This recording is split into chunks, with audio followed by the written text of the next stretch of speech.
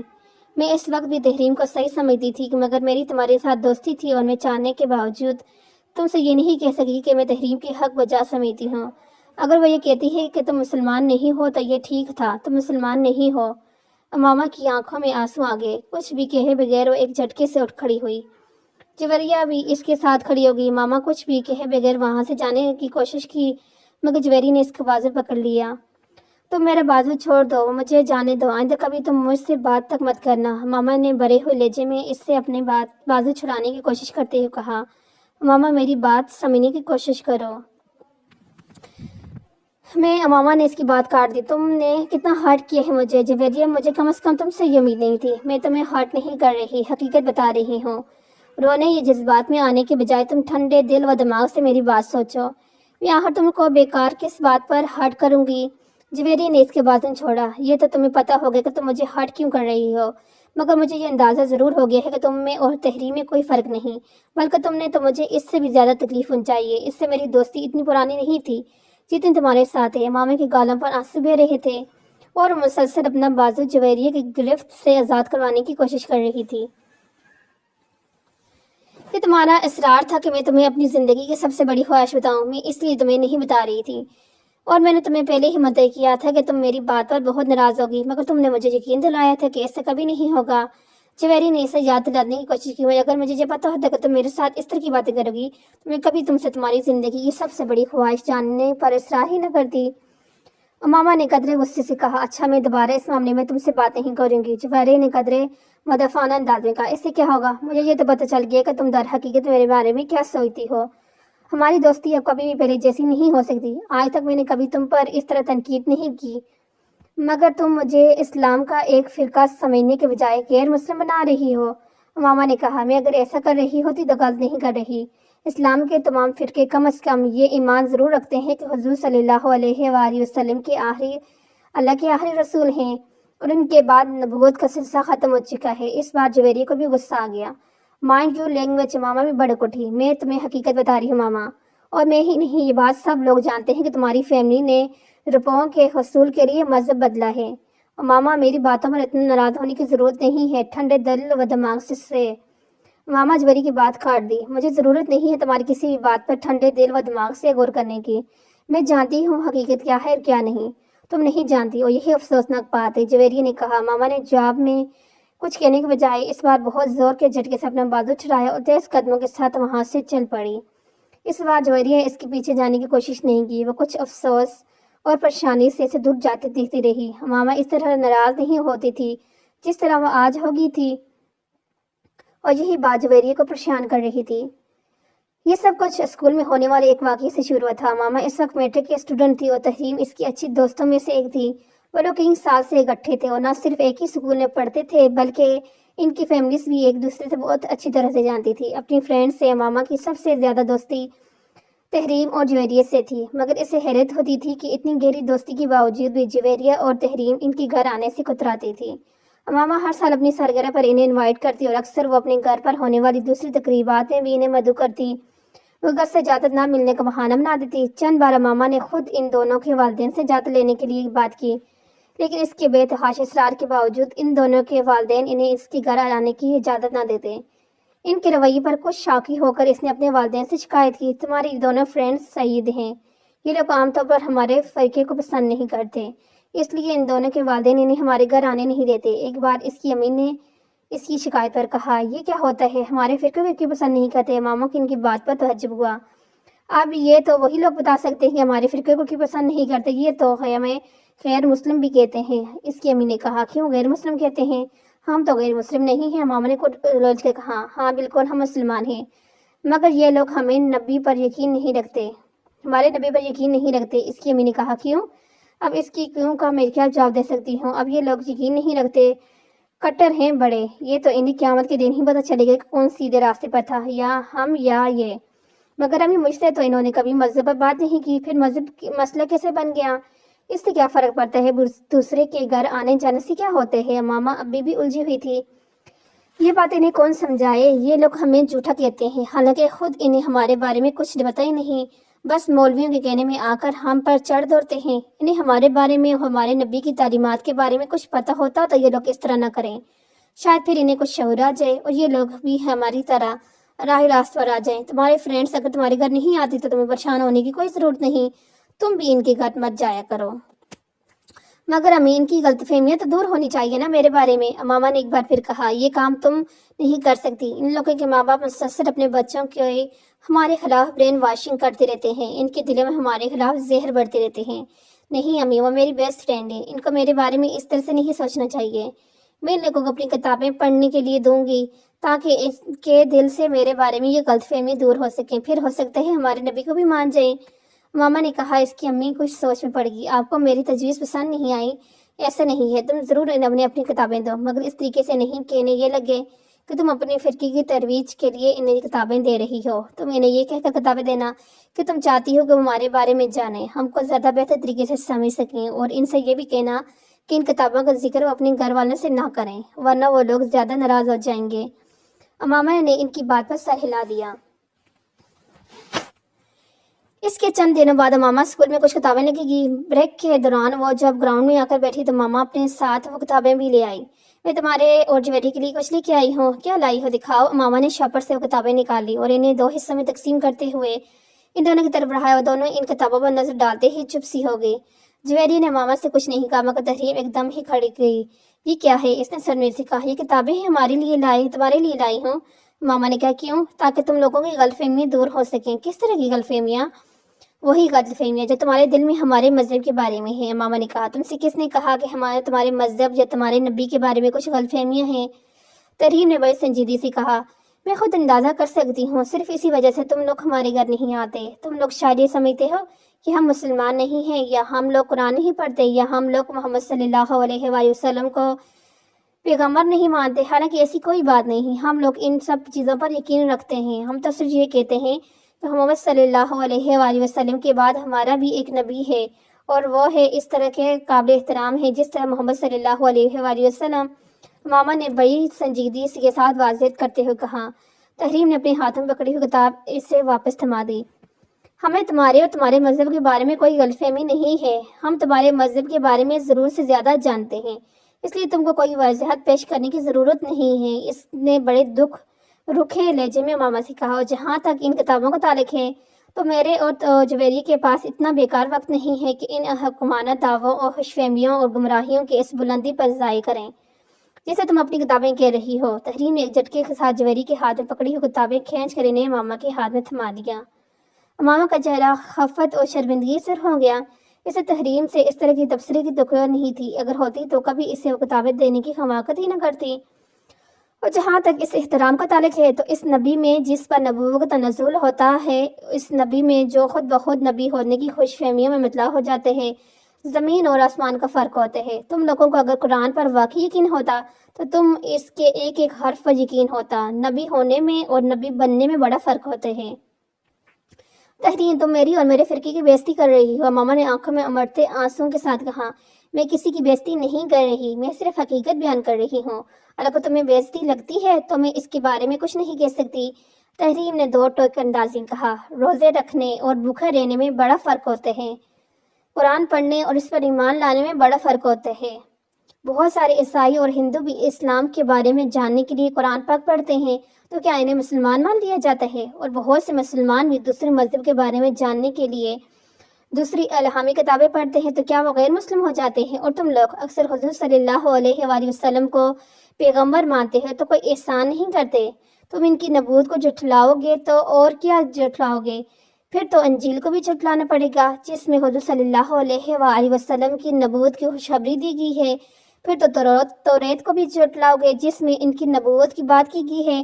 پھر قرآن پاک کو بھی جھٹلانا پڑے گا جو محمد صلی اللہ علیہ وآلہ وسلم کو آخری نبی قرار دیتا ہے۔ اور سب سے بڑی بات یہ ہے کہ اگر تمہارے نبی محمد صلی اللہ علیہ وآلہ وسلم کی نبوت کو جھٹلاتے ہیں تو وہ ان مناظرات کی کیا وجہ پیش کرتے جو وہ نبوت کا دعویٰ کرنے سے پہلے کہیں سال تک عیسائی پادریوں سے محمد صلی اللہ علیہ وسلم کی نبوت اور اسلام کے آخری دین ہونے پر کرتا رہا تھا۔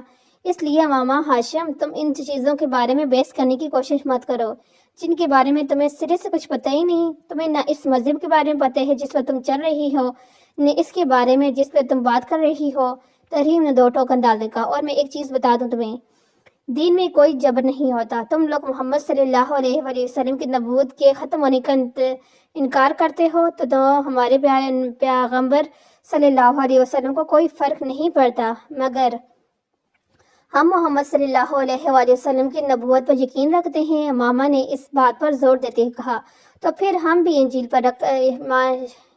پر یقین رکھتے ہیں، اسے الہامی کتاب مانتے ہیں، حضرت عیسیٰ علیہ السلام کی نبوت پر یقین رکھتے ہیں، تو کیا ہم کرسچن ہیں؟ ہم تو حضرت موسیٰ علیہ السلام، حضرت داؤد علیہ السلام کی نبوت پر بھی یقین رکھتے ہیں، تو کیا پھر ہم یہودی ہیں؟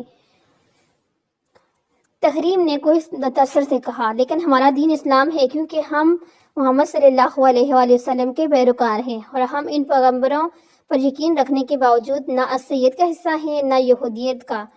بالکل اسی طرح تم لوگوں کا نبی ہے، کیونکہ تم اس کے پیروکار ہو۔ ویسے تم لوگوں کو ہم بھی مسلمان نہیں سمجھتے، ابھی تو اصرار کر رہی ہو کہ تم اسلام کا ایک فرقہ ہو، جبکہ تمہارے نبی اور اس کے بعد آنے والے تمہاری جماعت کے تمام لیڈرز کا دعویٰ ہے کہ جو مرزا کی نبوت پر یقین نہیں رکھتا وہ مسلمان ہی نہیں۔ تو اسلام سے تو تم لوگ تمام مسلمانوں کو پہلے ہی خارج کر چکے ہو۔ ایسا کچھ بھی نہیں ہے، میں نے اسے کب کہا؟ ماما نے قدرے لڑکھڑائے ہوئے لہجے میں کہا، تو پھر تم اپنے والد سے ذرا اس معاملے کو ڈسکس کرو، اور تمہیں خاصی اپڈیٹڈ انفارمیشن دیں گے اس بارے میں۔ تمہارے مذہب کے خاصے سرکردہ رہنما ہیں وہ۔ تحریم نے کہا، یہ جو کتابیں تم ہمیں پیش کر رہی ہو انہیں خود پڑھنا ہے تم نے؟ نہیں پڑھنا ہوگا، ورنہ تمہیں پتہ ہوتا ہے اس سرکردہ رہنماؤں کے بارے میں۔ جویریہ تحریم کی ساری گفتگو کے دوران خاموش رہی تھی، وہ صرف ان اکھیوں سے ماما کو دیکھتے رہی۔ اللہ تعالیٰ کہتے ہیں کہ محمد صلی اللہ علیہ وآلہ وسلم اس کے آخری نبی ہیں، اور میرے پیارے نبی صلی اللہ علیہ وسلم اس پر گواہی دیتے ہیں کہ وہ اللہ کے آخری نبی ہیں، اور میری کتاب مجھ تک یہ دونوں باتیں بہت صاف، واضح اور ٹوک انداز میں پہنچا دیتی ہے۔ تو پھر مجھے کسی اور شخص کے ثبوت اور اعلان کی ضرورت نہیں ہے، سمجھی؟ تحریر نے ایک لفظ پر زور دیتے ہوئے کہا، بہتر ہے تم اپنے مذہب کو یا ہمارے مذہب کو زیر بحث لانے کی کوشش نہ کرو۔ اتنے سالوں سے دوستی چل رہی ہے، چلنے دو۔ جہاں تک تمہارے گھر نہ آنے کا تعلق ہے تو ہاں، یہ بالکل ٹھیک ہے کہ میرے والدین کو تمہارے گھر آنا بالکل پسند نہیں۔ یہاں اسکول میں تم سے دوستی اور بات ہے، بہت سے لوگوں سے دوستی ہوتی ہے ہماری، اور دوستی میں عام طور پر مذہب آڑے نہیں آتا، لیکن گھر میں آنا جانا کچھ مختلف چیزیں۔ انہیں شاید میرے کسی عیسائی یا یہودی یا ہندو دوست کے گھر جانے پر اعتراض نہ ہو، لیکن تمہارے گھر جانے پر ہے، کیونکہ وہ لوگ اپنے مذہب کو مانتے ہیں اور اپنے آپ کو مسلمان نہیں کہتے، جس مذہب سے تعلق ہوتا ہے وہی بتاتے ہیں۔ اور یہ بھی حقیقت ہے، جتنا تم لوگوں کو ناپسند کیا جاتا ہے اتنا ان لوگوں کو نہیں کیا جاتا، کیونکہ تم لوگ صرف پیسے کے حصول اور اچھے مستقبل کے لیے یہ نیا مذہب اختیار کر کے ہمارے دین میں گھسنے کی کوشش کر رہے ہو، مگر کرسچن، ہندو، یہودی ایسا نہیں کرتے۔ ماما نے بے اختیار سے ٹوکا، کس پیسے کی بات کر رہی ہو تم ہماری فیملی کو جانتی ہو؟ ہم لوگ شروع سے ہی بہت امیر ہیں، ہمیں کون سے روپے مل رہے ہیں اس مذہب پر رہنے کے لیے؟ ہاں، تم لوگ اب بڑے خوشحال ہو، مگر شروع سے تو ایسے نہیں تھے۔ تمہارے دادا مسلمان تھے، مگر غریب آدمی تھے، وہ کاشتکاری کیا کرتے تھے، ایک چھوٹے کاشتکار تھے، ربوں سے کچھ فصلوں پر ان کی تھوڑی بہت زمین تھی۔ پھر تمہارے تایا نے اپنے کسی دوست کے توسط سے وہاں جانا شروع کر دیا اور یہ مذہب اختیار کر لیا، بے تحاشا امیر ہو گئے کیونکہ انہیں وہاں سے بہت زیادہ پیسہ ملا۔ پھر آہستہ سے تمہارے والد اور تمہارے چاچا نے بھی اپنا مذہب بدل لیا، پھر تم لوگوں کا خاندان اس ملک کے معتمد ترین خاندانوں میں شمار ہونے لگا، اور یہ کام کرنے والے تم لوگ واحد نہیں ہو، زیادہ تر اسی طریقے سے لوگوں کو اس مذہب کا پیروکار بنایا جا رہا ہے۔ ماما نے کچھ بڑکے ہوئے اس کی بات کو کاٹ کر، تم جھوٹ بول رہی ہو، تمہیں یقین نہیں آ رہا تو تم اپنے گھر والوں سے پوچھ لینا کہ اس قدر دولت کس طرح آئی ان کے پاس، اور ابھی بھی کس طرح آ رہی ہے۔ تمہارے والد اس مذہب کی تبلیغ کرتے ہیں، ہر سال لاکھوں ڈالرز آتے ہیں انہیں غیر ملکی مشترکہ NGOs سے۔ تحریر نے کچھ تحقیق آمیز انداز میں کہا، یہ جھوٹے سفید جھوٹے، ماما نے بے اختیار کہا۔ میرے بابا کسی سے کوئی پیسے نہیں لیتے، وہ اگر اس فرقے کے لیے کام کرتے ہیں تو غلط کیا ہے؟ کیا دوسرے فرقوں کے لیے کام نہیں کیا جاتا؟ دوسرے فرقوں کے بھی تو علماء ہوتے ہیں، یہ ایسے لوگ جو انہیں سپورٹ کرتے ہیں۔ دوسرے فرقوں کو یورپی منشن سے روپیہ نہیں ملتا، میرے بابا کو کہیں سے کچھ نہیں ملتا، ماما نے ایک بار پھر کہا۔ تحریم نے اس کی بات کے جواب میں کچھ نہیں کہا، اٹھ کے کھڑی ہوئی۔ ماما نے اسے جاتے ہوئے دیکھا، پھر گردن موڑ کر اپنے پاس بیٹھی جویری کی طرف دیکھا۔ کیا تم بھی میرے بارے میں ایسے ہی سوچتی ہو؟ تحریم نے غصے میں آ کر تم سے یہ سب کچھ کہا ہے، تم اس کی باتوں کو برا مت مانو۔ جویری نے اسے تسلی دینے کی کوشش کی۔ تم ان سب باتوں کو چھوڑو، آؤ کلاس میں چلتے ہیں، بریک ختم ہونے والی ہے، جویری نے کہا تو وہ اٹھ کر کھڑی ہو گئی۔ اس دن وہ گھر واپس آ کر اپنے کمرے میں بند ہو کر روتی رہی۔ تحریم کی باتوں نے اسے واقعی بہت دل برداشت و مایوس کیا تھا۔ ہاشم و بین احمد اس دن شام کو ہی آفس سے گھر واپس آ گئے۔ واپس آنے پر انہیں سلمی سے پتہ چلا کہ ماما کی طبیعت خراب ہے۔ وہ اس حال احوال پوچھنے اسی کمرے میں چلے آئے۔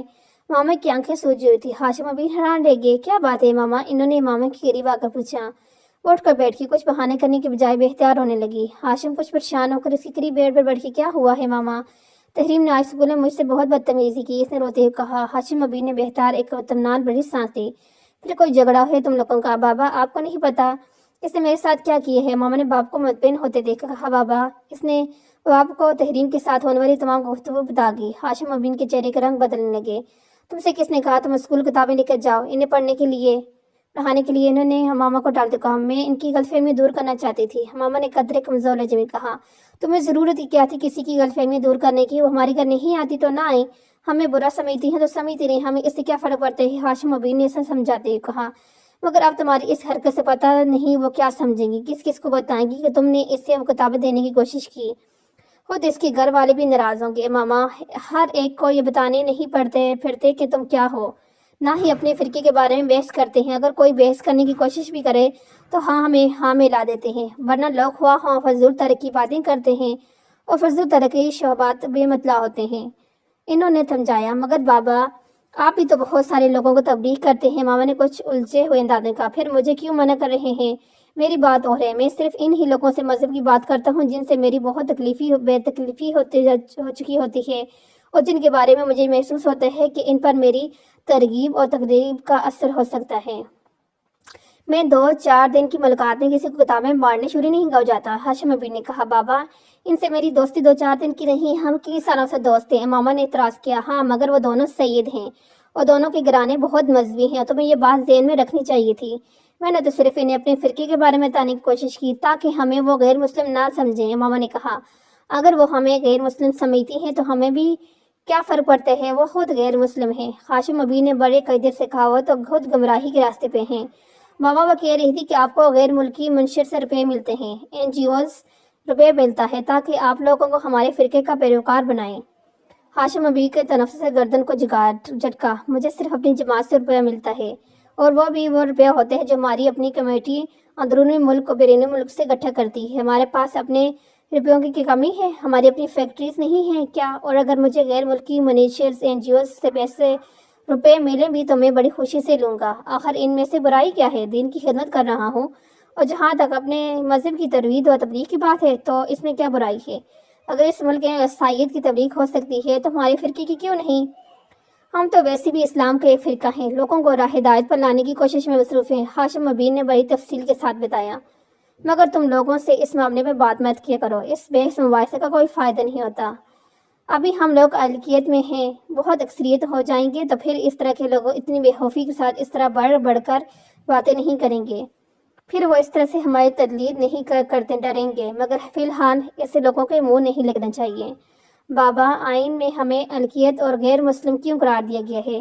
جب ہم اسلام کے ایک فرقے ہیں تو پھر انہوں نے ہمیں غیر مسلم کیوں ٹھہرایا ہے؟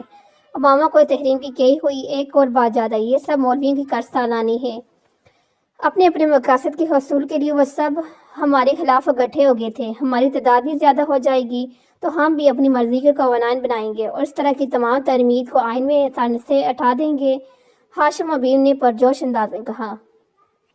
اور تمہیں اس طرح کے بیوقوفوں کی طرح کمرے میں بند ہو کر رونے کی ضرورت نہیں ہے، ہاشم و بین نے اس کی بات سے اٹھتے ہوئے کہا۔ ماما انہیں وہاں سے جاتے ہوئے دیکھتی رہی۔